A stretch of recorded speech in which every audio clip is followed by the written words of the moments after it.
So this video ended up taking me a lot longer than it was supposed to because I actually ended up having to record it twice, so that was fun. One of my favorite flashlight form factors has always been the compact, dual-switch 18650 style. In particular, my favorite has been the ever-popular ThruNite TN12, which I once rambled about for nearly an hour on YouTube. Another light that has always been very popular is the Fenix PD35, which is generally regarded as a well-designed EDC light of this style. Fenix has gone through many variations of this light, but all have been very similar to the original, and this version, the PD35 version 2, is no exception.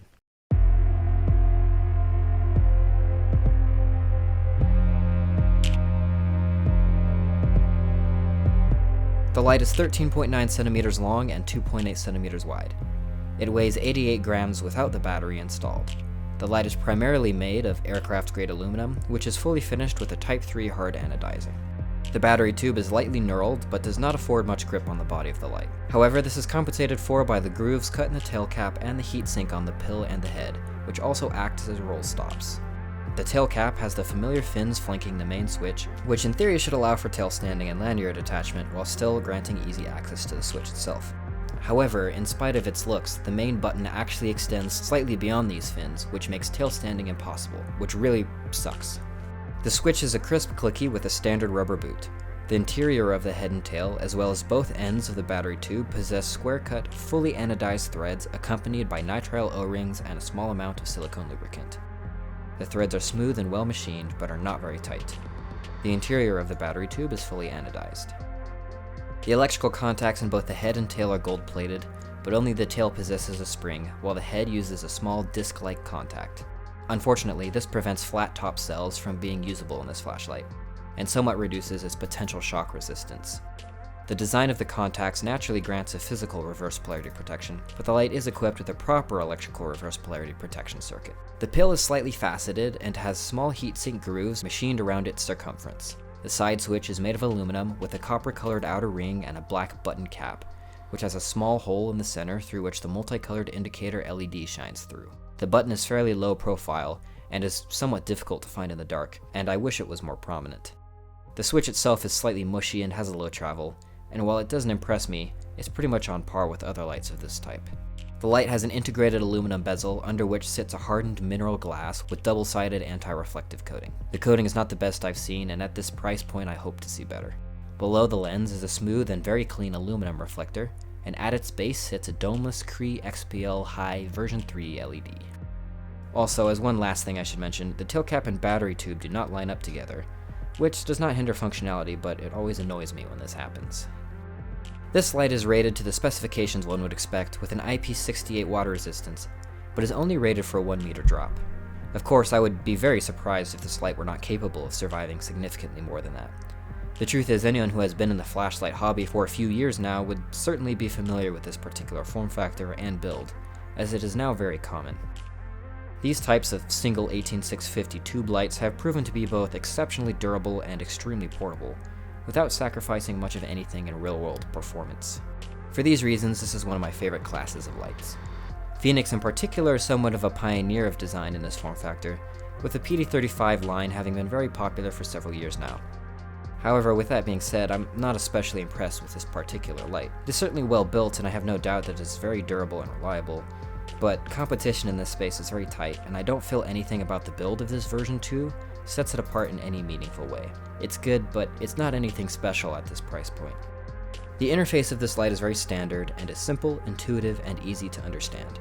The rear tail switch simply turns the light on and off, while the side switch cycles through the modes while the light is on. The light cycles through eco, low, medium, high, turbo, and back to eco with each individual press, and the light has mode memory for the last used brightness level. While the light is on, pressing and holding the switch for a half-second activates strobe mode, while pressing again turns it off. The interface is very simple, and it's always been one of my favorites for practical speed and uncomplicated design. However, it does lack some features that are greatly appreciated in many more modern designs, such as instant access to eco or turbo modes. With this light, there is only mode memory and the standard cycle, so you'd better hope you didn't set it to turbo when activating it in the dead of night. The inverse is also true, in that trying to find the highest mode for usage can sometimes be annoying when you end up cycling past it, essentially forcing you to count which mode you're on as you cycle.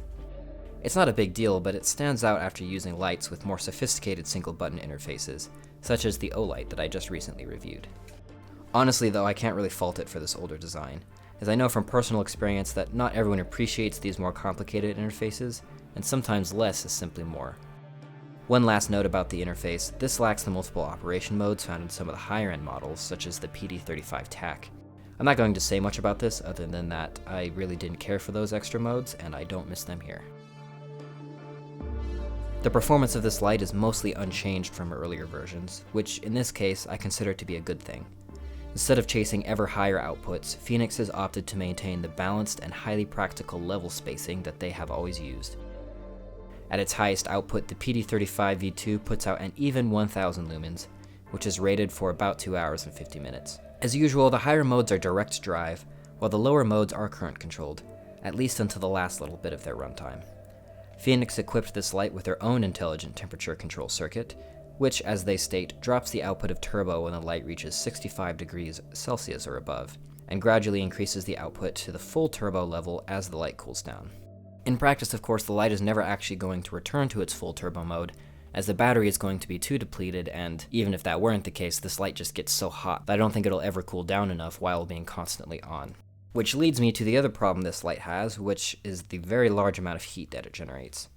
Within just a few minutes of use on turbo, it gets really hot. Of course, this is nothing new for this class of light, and it's something that will just have to be tolerated. Still, the PD35 does a pretty good job of maximizing its turbo output, and between the well-calibrated brightness levels, modern driver, and the LED, it is able to maintain very good run times across the board. The brightness level spacing of this light is actually very good, with a cycle of 50, 150, 350, and 1000 lumens for the standard modes. This is just about the perfect spacing in my opinion, as it allows for each level to be obviously brighter than the last while still maintaining usefulness. As usual, here I think the 150 lumen medium level is the best overall, with an excellent balance between output and runtime.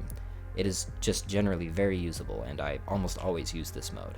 Unfortunately, I cannot say this about the Eco mode, which outputs 3 lumens. I find that this is simply way too bright, and almost makes this mode useless for me. I much prefer the significantly lower output of around half a lumen that is more common from other manufacturers, which to some might seem to be far too low, but in practice I find it is way more useful in pitch black environments after my eyes have adjusted. While 3 lumens is still very low, I think it's just way too bright for these applications. Underneath the side button is an LED that is used to indicate the battery level. After activating the light, the indicator will display either red or green for about 3 seconds before turning off. Depending on the level, it will display either solid green, flashing green, constant red, or flashing red. Within Fenix's own spec sheet, the actual battery levels are not properly labeled, and to be totally honest with you guys, I was too lazy to figure out exactly how the voltage affected this indicator, but I'm sure it's reasonably spaced. Once the battery drops below 3 volts, the output will gradually drop until it reaches Eco mode. Afterwards, the indicator will display a solid red, and the flashlight itself will blink every 3 seconds to indicate its low charge level. However, the driver is programmed to allow the light to continue running until the protection circuit on the battery itself kicks in and stops the current. Alternatively, if CR123s or an unprotective cell are being used, the light will basically just run the batteries into the ground, so it's definitely recommended to use protected cells in this light. Unfortunately, none of the indications function while the light is being run off of CR123s, which is pretty lame in my opinion. I really don't ever use these cells myself, nor do I necessarily recommend that anyone use them on a regular basis, but the ability to power light off these cells is certainly useful, and this light's inability to display their charge level is just a shame. The actual beam of this light is very good, being totally smooth and displaying minimal artifacting. It has a tight, concentrated hotspot and soft corona that transition into a smooth, wide spill. The beam has a subtle periphery that is not too distracting. Tint shift is minor but still present, with the outer spill leaning towards a magenta and the inner beam and hotspot leaning green. The hotspot itself is more yellow in its center than its outer portion, but none of these color variations are noticeable or distracting in real-world usage. The beam has a maximum intensity of 15,600 candela with a rated beam distance of 250 meters. The beam has great intensity for such a small reflector, and it is overall very useful. My only complaint is the lack of a neutral white option, as I don't find the tint of this emitter particularly pleasing. Of course, this is nothing new for Fenix, they definitely seem to stick to their cool white.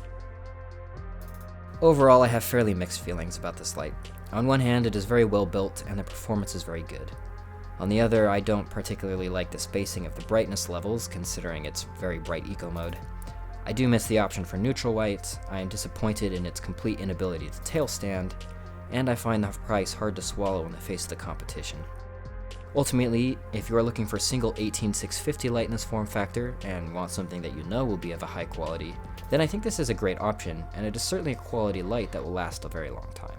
However, if you're looking to save some money, or are looking for something with better performance, there are just other options in this category, and ultimately I just have a hard time recommending this light. Well, that's all for this review. I honestly hope you enjoyed it. If there's anything important I missed or any suggestions that you have for me, please let me know in the comments down below. Also, if for no other reason than to appease the YouTube algorithm, please leave a comment below on what you think of this light. Is it worth buying over its cheaper competitors?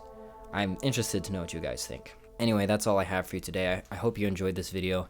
I feel like I rambled on for a long time, but, well, what do you expect from me, I guess? I hope I actually recorded this one.